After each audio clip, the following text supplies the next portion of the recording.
तो लीजिए प्यारे विद्यार्थियों, आप सब लोग अपने कक्षा 12 के आपके अर्थशास्त्र विषय के पेपर का मिलान कर लो, जिससे कि प्यारे बच्चों आपको पता चल सके कि आपका कक्षा 12 का अर्थशास्त्र विषय का कितना क्वेश्चन पेपर प्यारे बच्चों आपका सही हुआ और कितना क्वेश्चन पेपर प्यारे बच्चों आपसे गलत हो गया। जी हाँ प्यारे बच्चों, आपका पूरा का पूरा क्वेश्चन पेपर आ चुका है। जल्दी से आप लोग प्यारे बच्चों अपने पेपर का मिलान कर लो और देखो प्यारे बच्चों, पेपर जैसा मेरे द्वारा आपको बताया गया था ना, ठीक वैसा का वैसे क्वेश्चन पेपर प्यारे बच्चों आपका परीक्षाओं में आया है। फिर भी एक बार प्यारे बच्चों आप लोग अपने संतुष्टि के लिए पूरे के पूरे पेपर का मिलान कर लो, जिससे कि प्यारे बच्चों आपको पता चल सके कि आपके जो 32 नंबर के ऑब्जेक्टिव टाइप के क्वेश्चन आते हैं उनमें से प्यारे बच्चों आपके कितने सही हुए और कितने क्वेश्चन प्यारे बच्चों आपसे गलत हो गए। तो देखो प्यारे बच्चों, इस प्रकार का पूरा आपका क्वेश्चन पेपर है। चलो मैं आपको जल्दी से आपके पेपर का मिलान करवा देता हूँ, ठीक है। एक एक क्वेश्चन का प्यार बच्चों एकदम करेक्ट वाला आंसर बताऊंगा मैं, ताकि प्यार बच्चों आप लोग समझ के अच्छी प्रकार से देख सके कि आपके कितने नंबर जुड़े हैं, ठीक है। पहला क्वेश्चन प्यार बच्चों पूछा है, देख सकते हो, एक्स वस्तु की पी कीमत पर तीनों उपभोक्ताओं ए बी सी द्वारा मानी जाने वाली मात्रा क्रमशः 18, 20, 25 है। बाजार मांग होगी। तो देखो प्यार बच्चों, बाजार मांग कितनी होगी इसमें से अगर देखा जाए थोड़ा सा देखो, यहाँ पर इसका राइट आंसर प्यारे बच्चों आपका आता क्या आता। देखो अगर यहाँ पर अपन तीनों को जोड़ें तो देखो 18, 20 और 25 तीनों को अगर जोड़ दे तो कितना प्राप्त होता है प्यारे बच्चों पंत को। देखो ये आपका हो जाएगा, ये आपका कितना हो जाएगा यहाँ से आप लोग देख लीजिएगा। तो देखो प्यारे बच्चों ये 45 होगा। इस प्रकार से आप लोग देख लें इसको। तो टोटली प्यारे बच्चों बाजार मांग जो होगी ना अपनी, ये आपका आ नंबर का ये वाला आ जाएगा, ठीक है। तो आप लोग इस प्रकार से देख ले, 53 प्यारे बच्चों इसका राइट आंसर होगा। और अब अगला क्वेश्चन पढ़ते हैं। एक वस्तु की अधिक मात्रा प्राप्त करने के लिए दूसरे सर्वश्रेष्ठ विकल्प त्याग है। देखो प्यारे बच्चों इसको क्या कहते हैं, इसको कहते हैं प्यारे बच्चों अवसर लागत। क्या कहते हैं? अवसर लागत प्यारे बच्चों इसका राइट आंसर होता। और उत्पादन बंद कर देने पर निम्नलिखित में से कौन सा प्रभाव पड़ता है। देखो प्यारे बच्चों इसका राइट आंसर आपका क्या आ जाएगा, परिवर्तनशील लागतें शून्य हो जाती है। 7 नंबर का एकदम आपका करेक्ट था, ठीक है। और अब अगला क्वेश्चन, एक पूर्ण प्रतिस्पर्धी बाजार में संतुलन तब होता है। देखो प्यारे बच्चों, एक पूर्ण प्रतिस्पर्धी बाजार में संतुलन तब होता है जब मांग तथा पूर्ति एक दूसरे के बराबर हो। क्या लिखोगे? जब मांग तथा पूर्ति एक दूसरे के बराबर हो। एकदम प्यारे बच्चों आपका 7 नंबर का सही है।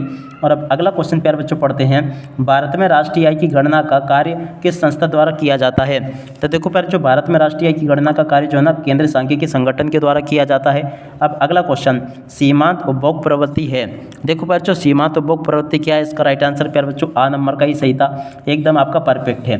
तो देखो प्यारे बच्चों, ये जो बालिका है जिसका पेपर है ये, इसका भी अगर देखा जाए ना तो एक तो ये वाला गलत किया इसने, बाकी एक ये वाला गलत किया, बाकी इसके ये 4 सही है, ठीक है ना। अब आप लोग कमेंट करके बताइएगा प्यारे बच्चों कि आपका इसमें से 6 जो ऑब्जेक्टिव टाइप के क्वेश्चन है इनमें से कितने आपके सही है और कितने क्वेश्चन प्यारे बच्चों आपसे गलत हो गए। यहाँ तक का प्यारे बच्चों पूरा का पूरा मैंने आपको मिलवा के बता दिया। अब इसके बाद में चलो अपन आगे का मिलान कर लेते हैं। देखो प्यारे बच्चों, आगे आपका जो पेपर है ना, ये इस प्रकार से पूछा गया है। ये इंग्लिश मीडियम के लिए पूरा का पूरा क्वेश्चन पेपर है।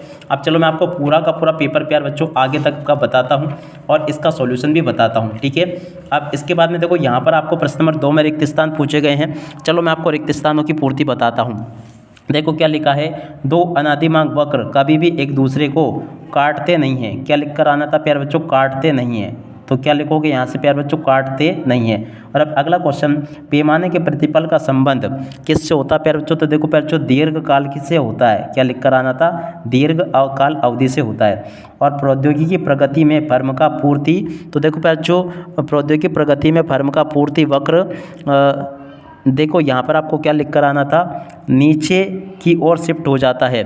देखो प्यारे बच्चों, क्या लिख कर आना था, यहाँ पर नीचे की ओर शिफ्ट हो जाता है। तो यहाँ पर आपको नीचे लिख कर आना था। या आप लोग प्यारे बच्चों इस प्रकार से आप लोग इसको समझ लीजिएगा।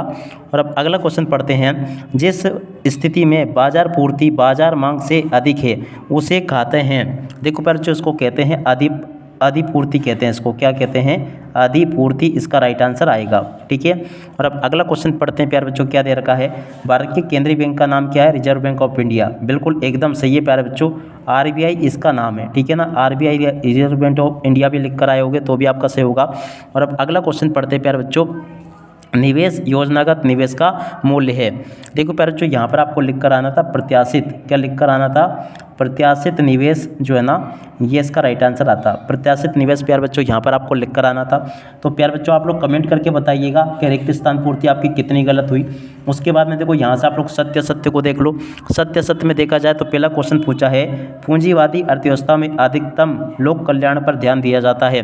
देखो प्यारे बच्चों ये आपका क्वेश्चन क्या हो जाएगा, असत्य, क्योंकि देखो लाभ के ऊपर ध्यान दिया जाता है पूंजीवादी में, लोक कल्याण तो प्यारे बच्चों समाजवादी अर्थव्यवस्था में किया जाता है। जूते का तथा जुराब का प्रयोग स्थानापन्न वस्तुओं का उदाहरण है। देखो प्यारे बच्चों ये क्वेश्चन भी आपका क्या हो जाएगा, असत्य होगा। दीर्घकाल में उत्पादन के सभी कारकों में परिवर्तन किया जा सकता है। देखो प्यारे बच्चों ये क्वेश्चन आपका सत्य था। अपूर्ण प्रतियोगी बाजार में वस्तु विभेद पाया जाता है। देखो प्यारे बच्चों ये क्वेश्चन आपका क्या होगा, अपूर्ण प्रतियोगी बाजार में वस्तु विभेद पाया जाता है, बिल्कुल पाया जाता है, तो ये आपका सत्य होगा। कीमतों में निरंतर वृद्धि मुद्रास्फीति कहलाती है। देखो प्यारे बच्चों ये क्वेश्चन ये भी आपका सही है। और एक उपभोग फलन निवेश तथा उपभोग के बीच के संबंध की व्याख्या करता है। देखो प्यारे बच्चों ये वाला क्वेश्चन ये भी आपका क्या हो जाएगा, असत्य होगा। देखो इस प्रकार से मैंने आपको यहाँ तक के सभी सत्य सत्य वगैरह बता दिए।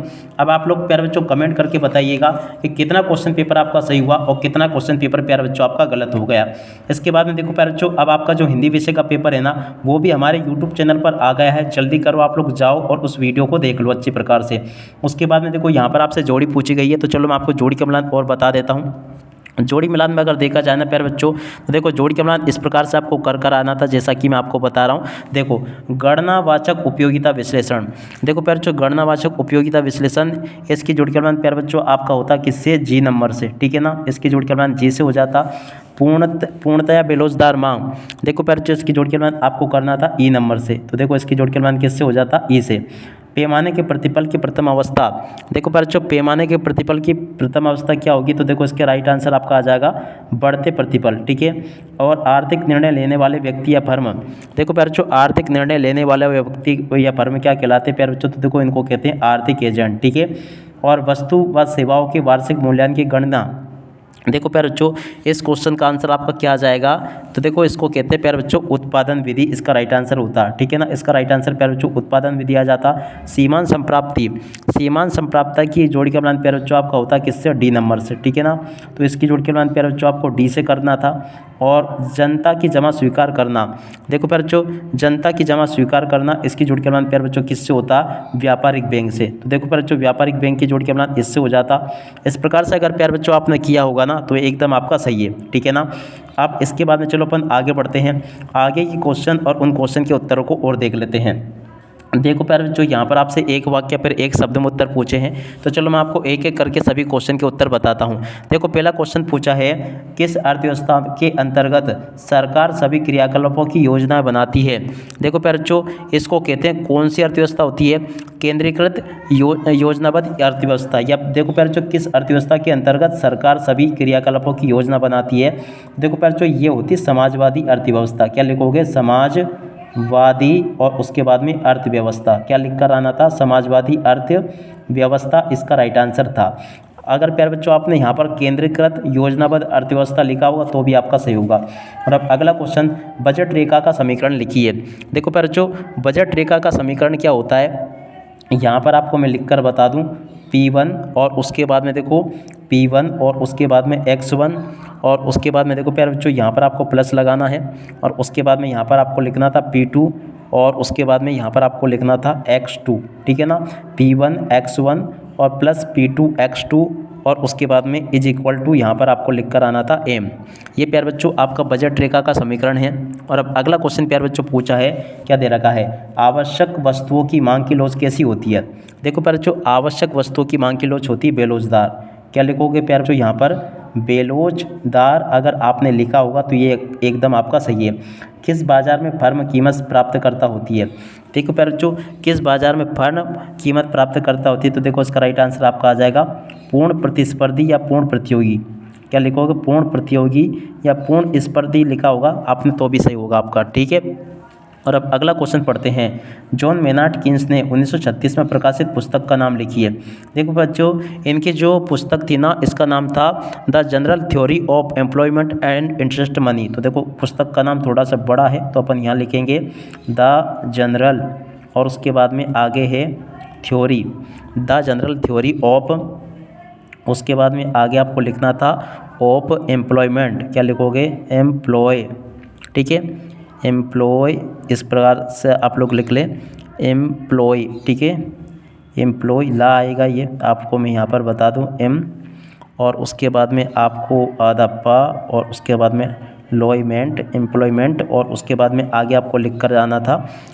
यहाँ पर आपको इस प्रकार से लिखना होगा, देखो यहाँ से आप लोग देख लें, the general theory of employment, employ, इस प्रकार से देख ले आप लोग एम्प्लॉय, और उसके बाद में देखो अब आगे आपको लिख कर आना था, इस प्रकार से आप लोग देख लें एम, और उसके बाद में देखो अब आगे आप लोग लिखोगे यूँ, इस प्रकार से लॉय, और उसके बाद में मेंट, ठीक है ना, एम्प्लॉयमेंट, और इसके बाद में आगे इंटरेस्ट एंड मनी, इंटरेस्ट, ठीक है, और इसके बाद में एंड मनी इसका नाम था, ठीक है। और अब अगला पढ़ते हैं क्या लिखा है, आप लोग इसको देख लें और पूरा का पूरा समझ लें। यहाँ पर लिखा है अंतिम वस्तु किसे कहते हैं। देखो प्यारे बच्चों, अंतिम वस्तु वह है जो अंतिम उपभोग व निवेश के लिए है।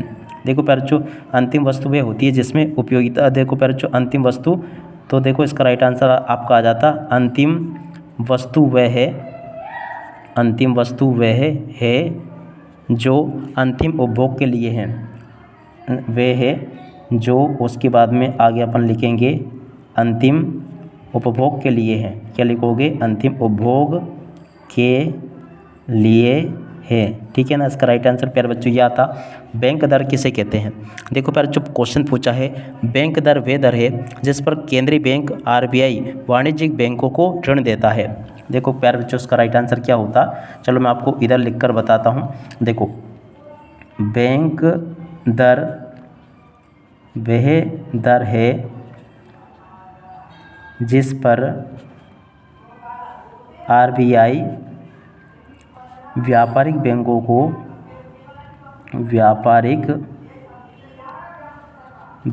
को ऋण देता है, ठीक है ना। यहाँ से आप लोग देख लें, इसका राइट आंसर प्यारे बच्चों ये आ जाएगा। तो इस प्रकार से प्यारे बच्चों आपको मैंने यहाँ तक के सभी क्वेश्चन के उत्तर बता दिए, और आगे का पेपर प्यारे बच्चों पूरा का पूरा देख सकते हो। जैसा पेपर मैंने आपको बताना एकदम करेक्ट क्वेश्चन पेपर का मिलान मैंने आपको करवा दिया है, देख सकते हो प्यारे बच्चों। जैसा पेपर मैंने आपको बताया था ना, ठीक वैसा का वैसे क्वेश्चन पेपर प्यारे बच्चों आपको परीक्षाओं में देखने को मिला। जैसा कि आपको मैंने बताया, एक भी क्वेश्चन का आंसर प्यारे बच्चों यहाँ से आपके मिस नहीं हुए। आशा करता हूँ कि प्यारे बच्चों आपका पेपर बहुत अच्छा गया होगा। एक भी क्वेश्चन का आंसर प्यारे बच्चों यहाँ से आपका मिस नहीं हुआ होगा। प्रश्न नंबर 19 ये पूछा, 20 ये पूछा है, इसके बाद के क्वेश्चन प्यारे बच्चों ये दे रखे हैं। अब आप सब लोग प्यारे बच्चों अपने हिंदी विषय की तैयारी में लग जाओ अच्छी प्रकार से, ताकि प्यारे बच्चों आप लोग अपनी परीक्षाओं में हिंदी में भी टॉप कर सकें। अब इसी के साथ में प्यारे बच्चों इस वीडियो को यहीं पर पूरा करते हैं। नमस्कार, जय हिंद, जय भारत।